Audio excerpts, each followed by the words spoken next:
जय Hind and hello guys, स्वागत है आपका आपके अपने YouTube चैनल ज्ञानदेह होस्ट में। और इस वीडियो में मैं आपको बताने वाला हूं UP B.Ed JEE online form 2023 के बारे में, जिसके फॉर्म भरने की लास्ट डेट आपकी काफ़ी एक्सटेंड यानी कि बढ़ा दी गई है। मैं आपको बता दूं कि पहले जब ये फॉर्म स्टार्ट हुए थे तो आपको 10 फरवरी से 10 मार्च 2023 तक का समय दिया था फॉर्म को भरने के लिए, बट अभी आपकी ये लास्ट डेट बढ़ा करके 15 मई 2023 कर दी गई है। अगर आप बिना जो आपकी लेट फी है उसके भरना चाहते हैं, लेट फी के लिए आपके फॉर्म भरने की डेट 20 मई 2023 कर दी गई है। तो इस वीडियो के अंदर आपको बताया जाएगा कि कैसे आपको इस फॉर्म को भरना है। अभी जो आप वीडियो में देख सकते हैं हमारी ऑफिशियल वेबसाइट jobsgyan.in है, इसका लिंक वीडियो के डिस्क्रिप्शन में दिया है। जैसे आप लिंक ओपन करेंगे आपके सामने इसकी पूरी जानकारी आ जाएगी, जहां पर आप एप्लीकेशन फीस एंड जो अन्य एलिजिबिलिटी है उसकी डिटेल जान पाएंगे। ये सभी जानकारी चेक करने के बाद में आप यहां पर आएंगे और आपको अप्लाई ऑनलाइन लिंक पर क्लिक करना है। इस पर क्लिक करने के बाद में आपके सामने वेबसाइट आ जाएगी। यहां पर आपको एक गाइडलाइन भी दी जा रही है जो कि आपको अच्छे से पढ़ लेनी है।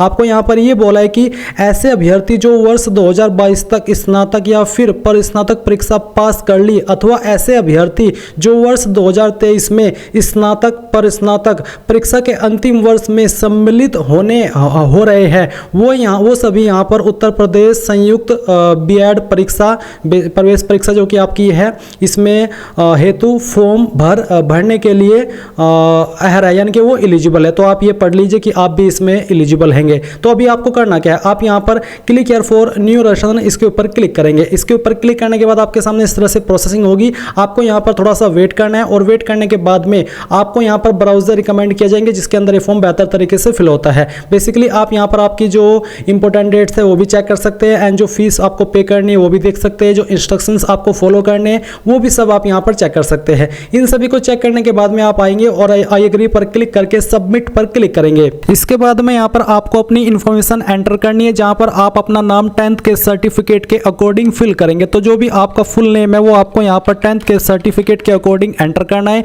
आपके फुल नेम को दोबारा से डाल करके वेरीफाई कर देना है। फिर आप यहाँ पर आपके फादर का नेम एंटर करेंगे, फादर के नेम को दोबारा डाल करके वेरीफाई करना है। आपकी मदर्स का नेम आपको यहाँ पर एंटर करना है, मदर्स के नेम को दोबारा डाल करके आपको वेरीफाई कर देना है। इसके बाद आप यहाँ पर कैलेंडर के ऊपर क्लिक करके जो भी आपकी डीओबी है वो आप सेलेक्ट कर लेंगे। पहले आप यहां से इस तरह से आपका ईयर सेलेक्ट करेंगे बैक में जाकर के, एंड फिर आप यहां से मंथ और उसके बाद में डे, तो आपकी डेट ऑफ बर्थ आ जाएगी। एंड जो भी आपकी डेट ऑफ बर्थ आपने भरी है उसको दोबारा डाल करके यानी कि सेलेक्ट करके आपको वेरीफाई करना है। फिर आप यहां पर आपकी ईमेल आईडी एंटर करेंगे, ईमेल आईडी को दोबारा डाल करके वेरीफाई करेंगे। अपना मोबाइल नंबर एंटर करेंगे जो कि आप रजिस्टर करना चाहते हैं, मोबाइल नंबर को दोबारा डाल करके वेरीफाई करेंगे। इसके बाद इन सभी जानकारी को चेक करने के बाद में आप यहां पर जनरेट ओटीपी पर क्लिक करेंगे। इसके बाद में आपके सामने कैप्चा ऑथेंटिकेशन का पेज आएगा। आप कैप्चा कोड जैसे ही फिल करेंगे फिर आपके नंबर के ऊपर एक ओटीपी सेंड किया जाएगा और आपको वो ओटीपी यहां पर एंटर करना है, और एंटर करने के बाद में वैलिडेट ओटीपी के ऊपर क्लिक करके इसको वेरीफाई कर देना है। इसके बाद में गाइस यहां पर ये जो कैप्चा कोड है वो आप फिल करेंगे एंड देन रजिस्टर पर क्लिक करेंगे। रजिस्टर पर क्लिक करने के बाद में यहां पर आपका अकाउंट क्रिएट हो जाएगा। कुछ इस प्रकार से क्रिएट होने के बाद आपके सामने आपका अकाउंट आ जाएगा। अब आपको यहां पर ऊपर click here to edit application, इसके ऊपर क्लिक करना है। इस पर क्लिक करने के बाद में यहाँ पर जो आपके फॉर्म के अंदर अन्य इंफॉर्मेशन है वो आपको फिल करनी है। तो बेसिकली यहाँ पर आपको कुछ जानकारी आपकी दी गई है जो कि अभी आपने रजिस्ट्रेशन के वक्त भरी, और कुछ इंफॉर्मेशन आपको भरनी है। जैसे कि यहाँ पर आपका जो भी जेंडर है, मेल फीमेल या ट्रांसजेंडर, वो आपको सिलेक्ट करना है। मैरिटल स्टेटस आपको बताना है, मैरिड अनमैरिड या फिर आपका डाइवोर्स सेपरेटेड विडो है, तो जो भी है वो आप सिलेक्ट कर लीजिए। इसके बाद आपकी नेशनलिटी इंडियन रहेगी, और इसके बाद आपको स्टेट डोमिसाइल यानी कि आप कौन से स्टेट के निवासी है, यूपी या फिर अदर देन यूपी, तो जो भी है वो आप यहाँ पर सेलेक्ट कर लीजिए। जैसे कि मैंने यूपी सेलेक्ट किया, तो यूपी सेलेक्ट करने पर आपसे पूछा है 10th pass from Uttar Pradesh, क्या आपने 10th यूपी से की है, तो आप यहाँ पर यस करें अगर आपने की है। और इसके बाद में आपसे पूछा है आपने 12वीं यूपी से की है, अगर हाँ तो यस, नहीं तो आपको नो करना है। Graduation pass pursuing from Uttar Pradesh, यानी कि जो आपकी ग्रेजुएशन है वो आपने पास या फिर कर रहे हैं यूपी से या फिर यूपी के अलावा अन्य स्टेट से, तो मैं यूपी से कर रहा हूँ या फिर कर लिया तो मैं यहाँ पर यस करता हूँ। इसके बाद आपकी कास्ट कैटेगरी कौन सी है वो आपको यहाँ पर सेलेक्ट कर लेनी है। जो भी है वो आप यहाँ पर सेलेक्ट करेंगे। अगर आप ओबीसी सेलेक्ट करते तो आपसे पूछे do you belong to non creamy layer, अगर हाँ तो यस करें, नहीं तो आपको नो करना है। और ये आपके सर्टिफिकेट के ऊपर मेंशन होगा कि आपकी कास्ट नॉन क्रीमी लेयर में आती है, ओबीसी में या फिर नहीं आती, उसी के अकॉर्डिंग आपको यस नो करना है। और फिर जो आपका कैटेगरी सर्टिफिकेट नंबर है यानी कि कास्ट सर्टिफिकेट नंबर है वो भी आपको देना है। अगर आपकी कैटेगरी ओबीसी के अलावा एससी है तो उसमें भी आपको कैटेगरी सर्टिफिकेट सर्टिफिकेट नंबर देना होगा। इसके बाद आपसे पूछा है फिजिकली हैंडीकैप यानी कि विकलांग, अगर हाँ तो यस करें, नहीं तो आपको नो करना है। फिर आईडी प्रूफ, इनमें से कोई एक आईडी आप यहाँ पर सिलेक्ट कर लीजिए। जो भी आईडी आप यहाँ पर सिलेक्ट कर रहे हैं उसका नंबर फिर आपको यहाँ पर नीचे देना है, यहाँ पर आप उसका नंबर एंटर कर देंगे। फिर आती है आपकी कम्युनिकेशन एड्रेस की जानकारी, जहाँ पर आपको प्रेजेंट एड्रेस की इन्फॉर्मेशन देनी है। आपका ईमेल आईडी और नंबर यहाँ पर दिया है।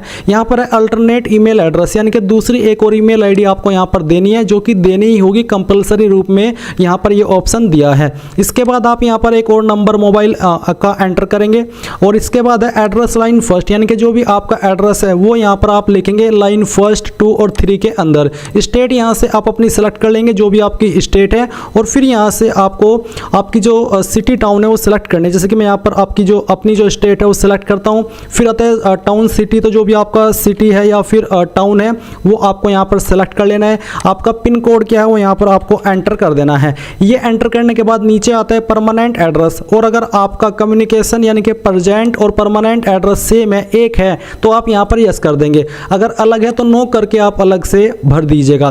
फिर यहाँ पर आता है अपलोड डॉक्यूमेंट्स, जहाँ पर आपको बोला है कि कौन कौन से डॉक्यूमेंट आपको अपलोड करने हैं, इनका फॉर्मेट और साइज कितना रखा है। जैसे कि यहाँ पर जो आपका फोटोग्राफ है इसका जो साइज है वो 25 से 50 KB के बीच में, फॉर्मेट JPEG या फिर JPG का होना चाहिए। तो आपको यहाँ पर ये अपलोड करना है।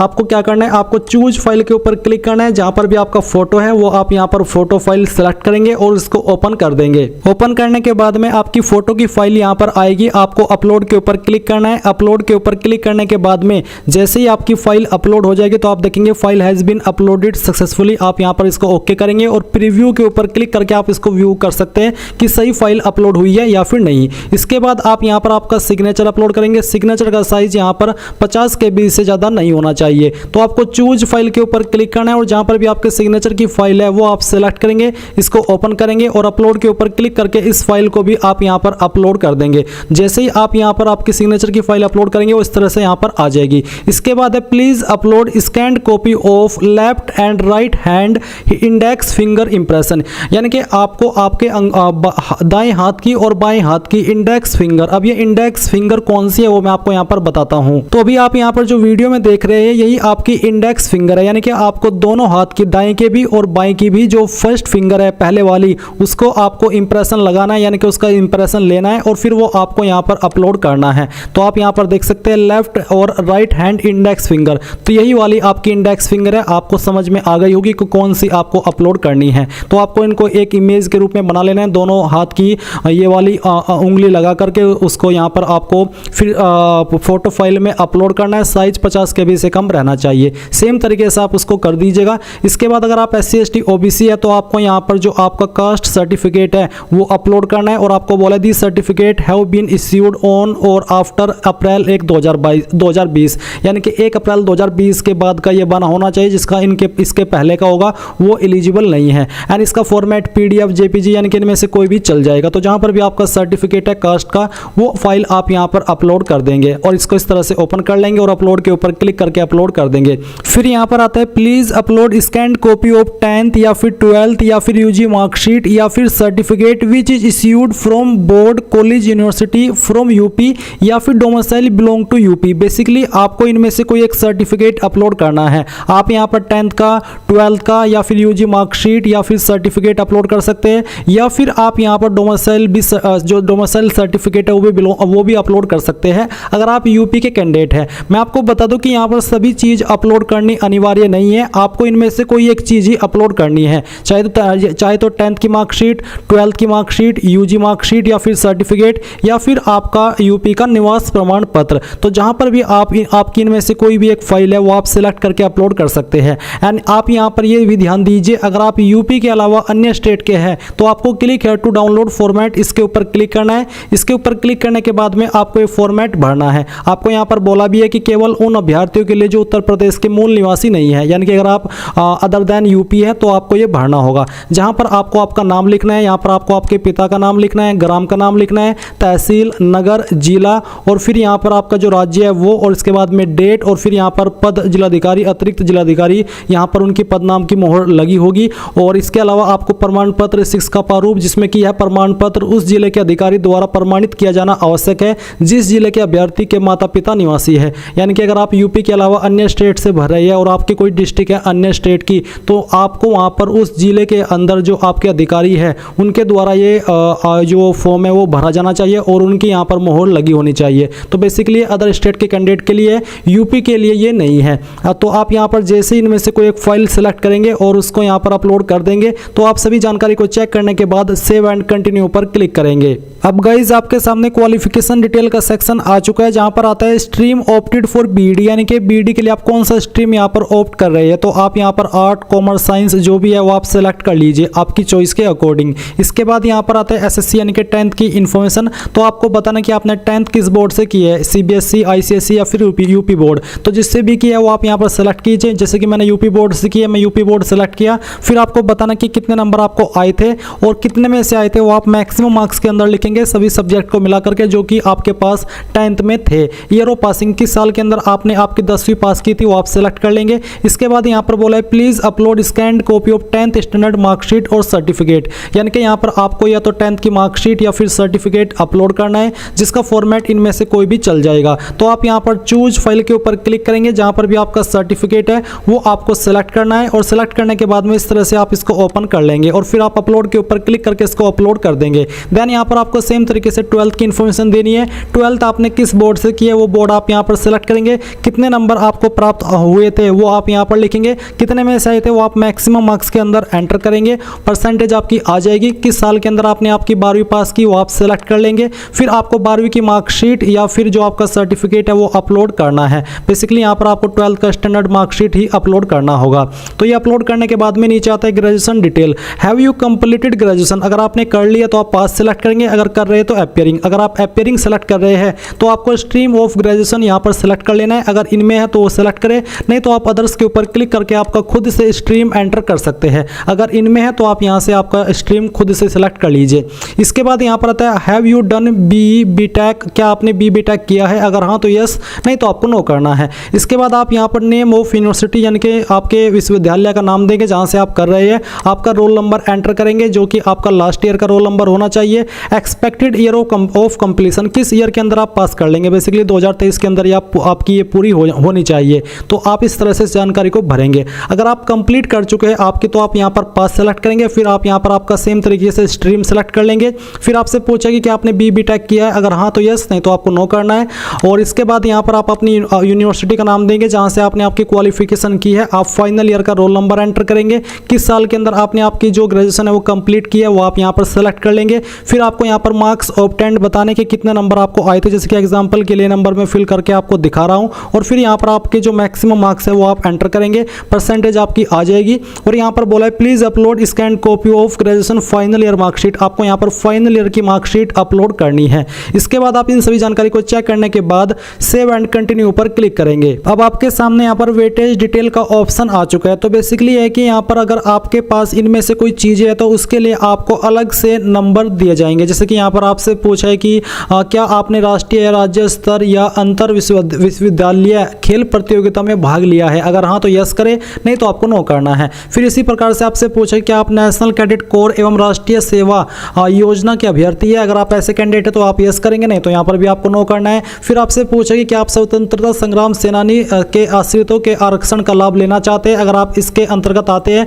तो आप यस करें, नहीं तो आपको नो करना है। फिर यहाँ पर आपसे पूछा क्या आप सक्रिय सेवारत या विसैन्यकृत या सेनावर्ती प्रतिरक्षक कर्मचारी है या ऐसे कर्मचारी के पुत्र या पुत्री है के रूप में संबंधित है, या ऐसे प्रतिरक्षक कर्मचारी जो अपंग, लापता या मर्द हो उनसे उनके पुत्र पुत्री पत्नी के रूप में संबंधित है। अगर आप ऐसे कैंडिडेट हैं, इनमें से किसी भी का जो पॉइंट है उसके अंतर्गत आप आते हैं तो आप यस कीजिएगा, नहीं तो आपको नो करना है। फिर अगला सवाल है कि आपके पिता अथवा पति पुलिस या पीएससी या बीएसएफ या एसएसबी या आईटीबीपी या सीआरपीएफ या होमगार्ड में सेवारत या सेनावर्ती है अथवा ऐसी सेवा के दौरान मर्द या अपंग हो, अगर आप इसके अंतर्गत आते तो आप यस करें, नहीं तो आपको नो करना है। एंड इन सभी को यहाँ पर चेक करने के बाद आप सेव एंड कंटिन्यू के ऊपर क्लिक करेंगे।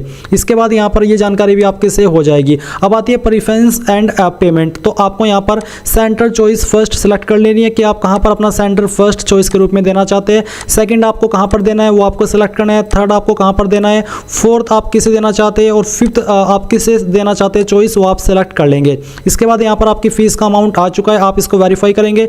यहाँ पर आपको आई एग्री पर क्लिक करना है। है एंड ये जो कैप्चा कोड है वो आप यहाँ पर फिल करेंगे। ये कैप्चा कोड आपको यहाँ पर इस तरह से फिल कर देना है। फिल करने के बाद आप यहाँ पर सभी जानकारी को वेरीफाई करते हो, जो कि आप बैक में जा करके कर सकते हैं। आपको सबमिट पर क्लिक करना है एंड जैसे आप यहाँ पर सबमिट पर क्लिक करके प्रोसीड पर क्लिक करेंगे तो आपको पेमेंट के पेज पर ट्रांसफर कर दिया है। आप यहाँ पर credit card, debit card, internet banking इनमें से किसी भी माध्यम का इस्तेमाल करके अपनी एप्लीकेशन फीस को जमा कर सकते हैं। जैसे ही आप यहाँ से अपनी एप्लीकेशन फीस जमा कर देंगे आपको इसी वेबसाइट पर रिडायरेक्ट किया जाएगा जहाँ से आपने फॉर्म फिल करना स्टार्ट किया था और आप अपने फॉर्म का फाइनल प्रिंट आउट ले पाएंगे। इस प्रकार से गाइज आप लोग UP BEd JEE online form 2023 को बिना किसी मिस्टेक के भर पाएंगे। मैंने यहाँ पर पूरी कोशिश की है कि आपको सभी जानकारी अच्छे से एक्सप्लेन कर सकूँ, इस वजह से वीडियो भी थोड़ी लॉन्ग हुई है, बट मैंने चाहा कि आपकी फीस वेस्ट न जाए। अगर आप कोई शॉर्ट में वीडियो देखेंगे बिना एक्सप्लेनेशन के तो वो आपसे कोई मिस्टेक करा देगा, ऐसे में आपकी फीस का जो हैवी अमाउंट है वो चला जाएगा। इसलिए यहाँ पर मैंने सभी जानकारी क्लियर की है, बट अगर फिर भी कोई सवाल, कोई डाउट रह गया है तो आप कमेंट के माध्यम से पूछ लीजिएगा। So thanks for watching. जय हिंद।